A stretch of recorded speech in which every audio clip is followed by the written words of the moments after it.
Hey guys, Bosse here, and in this video I'm going to teach you Roxanne by the Police. Let's get started.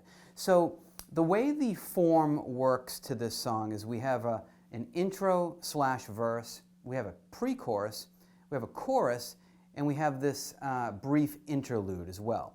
Now the cool thing about the intro and the verse is they are identical, okay? So let's start with that. So essentially what happens here is we're going to start on G minor. This is a first string root G minor triad.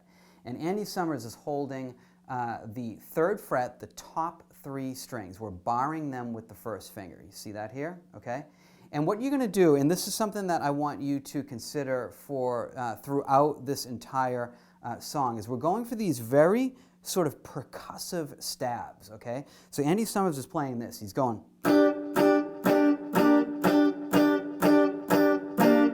Okay, so you have this sort of percussive, stabbing effect where it's kind of pulsating. One of the things that I would recommend is that you definitely don't keep the pressure down, because you don't want this. You don't want, you see what I mean? You don't want that sound. You want to keep releasing pressure from the chord, but don't take your finger off the chord. That's what's going to give you the vibe that he's got. Okay, it sounds like this.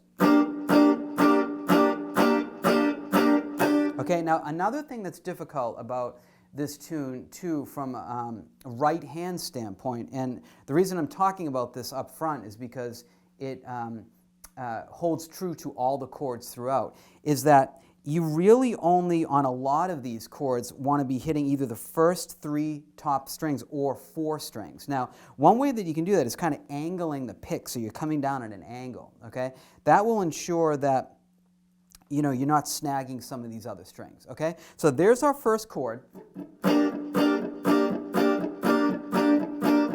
I've got 8 percussive stabs there. And now I'm going to go to D minor, okay? Now, a lot of you might know this D minor as being one of the 15 open chords that we first learned. So this is first finger, 1st fret, 1st string, okay? 2nd finger, 2nd fret, 3rd string. I'm going to put my pinky on the 3rd fret, 2nd string. Now, I'm going to add the 3rd finger on the F here, which is on the 3rd fret, 4th string, okay? And it's going to sound like this. Now, one word about this chord. This is a D minor chord. However, Sting is actually playing the note F in the bass, okay? So it really makes this chord to be really true to the chord symbol D minor over F. Okay, so let me take it up to there. So we got, okay, you got that? Now the cool thing about the next chord is it's the exact same chord shape. So keep that intact and move this so that your first finger is up on the 6th fret. Okay, exact same chord. Okay, you got that? Now think about this for a second. This is D minor, so D, D sharp, E, F, F sharp, G. This is G minor. Now, there is another kind of word of note that I want to mention. Sting is actually playing E flat in the bass, okay? So this is a G minor chord, but he's playing E flat, not G. So really, technically speaking, if we want to write this out as a chord symbol, this would be G minor over E flat. Now, anyone who really knows their music theory might say, well, wait a second, isn't that E flat major 7? Well, it is, but that's a subject for a different video, okay? So let me put them all together.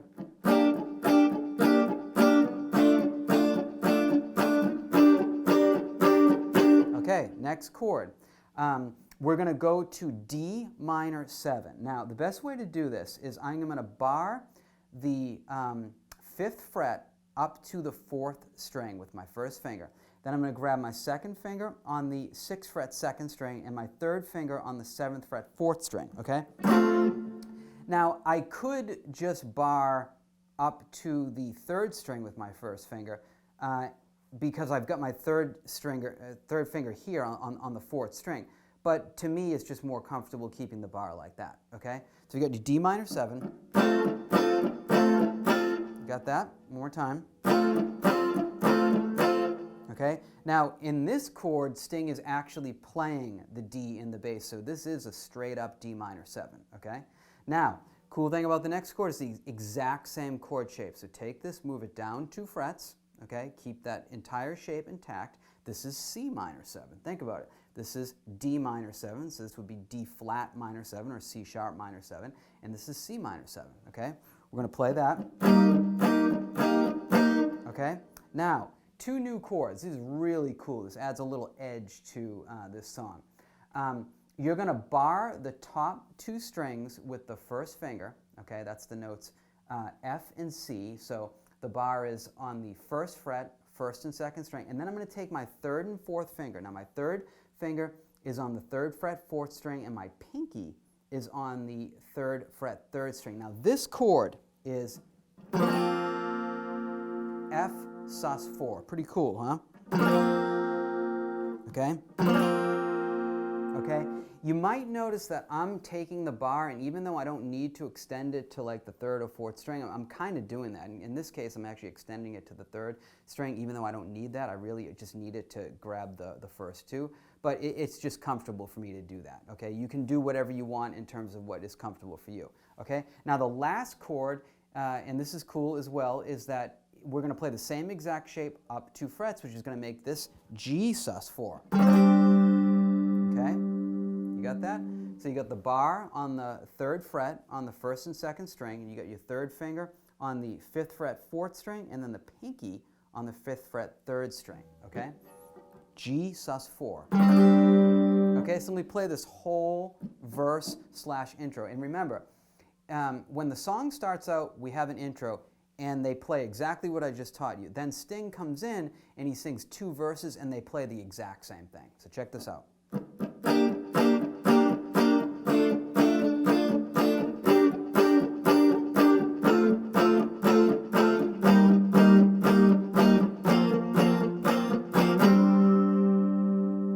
Let that last one ring out like that. Okay, let's go to the pre-chorus. So, cool thing about this is you already know some of these chords. So we're going to start back on the C minor 7, okay? So again, what I'm doing is I'm barring the 3rd fret up to the 4th string. My 2nd finger is on the 4th fret, 2nd string, and my 3rd finger is on the 5th fret, 4th string. You got that? And I'm going to play it like this. And now I'm going to go back to that F sus 4 that I did, okay? Again, barring the 1st finger on the 1st and 2nd string in the 1st fret. My 3rd finger goes to the 3rd fret, 4th string, and my pinky to the 3rd fret, 3rd string, okay? And then I'm going to bring that up 2 frets back to the G sus 4 that we did. 8 stabs. So here is the full pre-chorus, and we're going to play this pre-chorus 2 cycles through. It sounds like this.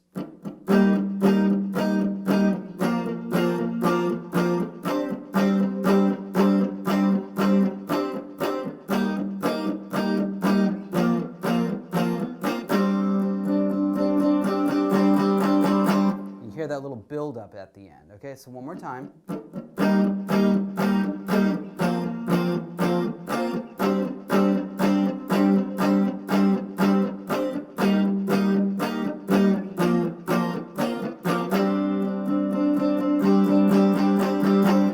Awesome. So check this out. Now we're going to go to the chorus. Let me play it for you first.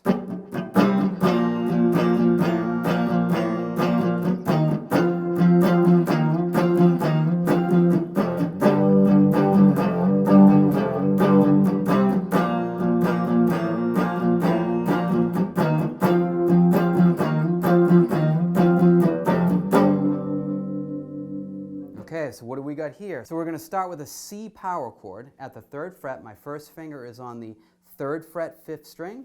My 3rd finger is on the 5th fret, 4th string, and my pinky is on the 5th fret, 3rd string, okay? I'm going to hit that, and then I'm going to take that shape intact and bring it down 2 frets to the left to a B flat 5 power chord, okay?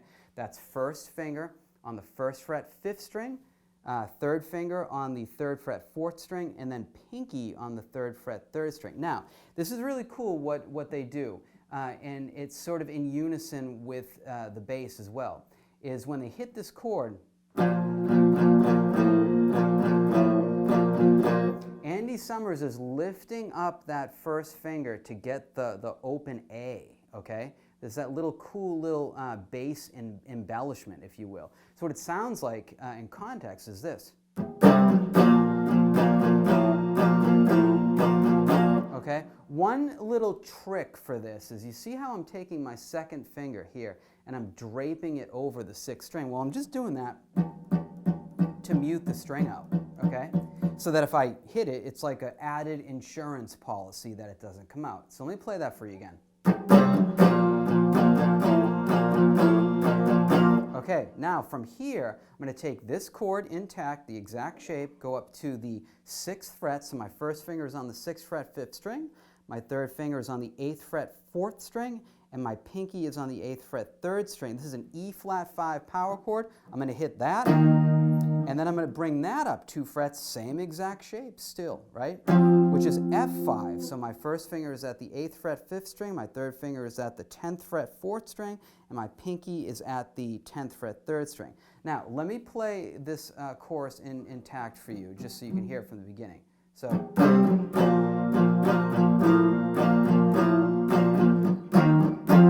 you got that? Now, to kind of continue this cool motif of like this,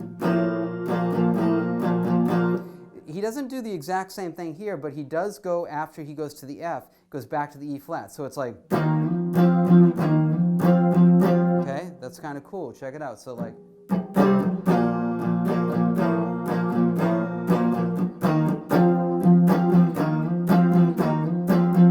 awesome, okay? Now what I'm going to do is I'm going to jump down to an F power chord here. First finger on the 6th string, 1st fret, 3rd finger on the 3rd fret, 5th string, and my pinky on the 3rd fret, 4th string. And I'm going to hit that, and I'm going to jump up to the 3rd fret. First finger on the 3rd fret, 6th string, 3rd finger on the 5th fret, 5th string, pinky on the 5th fret, 4th string, okay? And that sounds like this, and he does the same thing he did with the previous chords, that little embellishment. It's okay? And then he just jumps back around and repeats. Okay, so let me play you the chorus all the way through.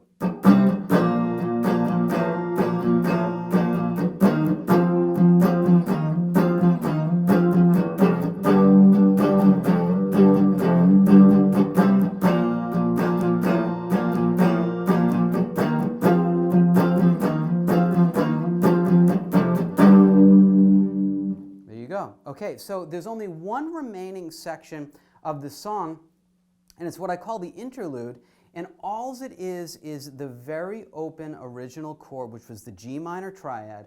Okay, so 3rd fret, first 3 strings, barring with the first finger, and he plays it literally 4 entire measures, 16 very percussive stabs like this.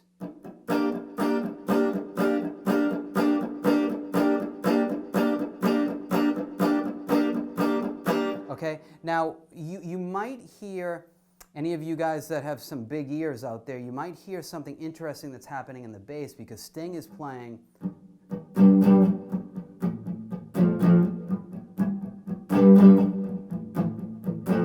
So that's kind of cool, because Andy Stummers is staying on the G minor while Sting goes from the G in the bass to the F. Super cool, okay? So I hope you enjoyed that. That was Roxanne by the Police.